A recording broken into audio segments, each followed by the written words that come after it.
Ang palasyo naman ng Malacanang mga kabrigada naniniwalang naging patas at naibigay lahat ng karapatan ni dating Pangulong Duterte sa unang pagharap sa ICC.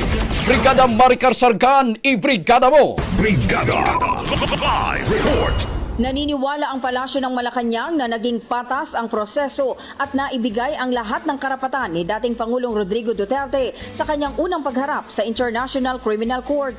Ayon kay Palace Press Officer Claire Castro, nagsimula ng gumulong ang hustisya sa kaso laban kay Duterte kasunod ng pre-trial hearing kagabi, kung saan tiniyak ng ICC Chamber na natanggap ng dating Pangulo ang lahat ng pangunahing karapatan bilang isang suspect sa kasong crimes against humanity.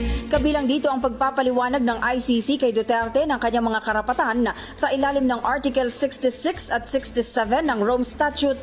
Gayon din ang kanyang warrant of arrest na naunawaan niya sa wikang Ingles. Hindi rin tinanggap ng korte ang anumang hiling na ipagpaliban ang pagdinig dahil hindi pa ito ang yugto para iharap ng suspect ang kanyang depensa at ebidensya. Kinumpirma rin ng ICC na nasa maayos ang kondisyon ni Duterte batay sa pagsusuri ng doktor ng korte at mga karagdagang pagsusuri sa detention facility na taliwas sa mga pahayag ng kampo ng dating Pangulo. Dagdag pa ni Castro, ipinakita ng unang pagdinig ang fair trial.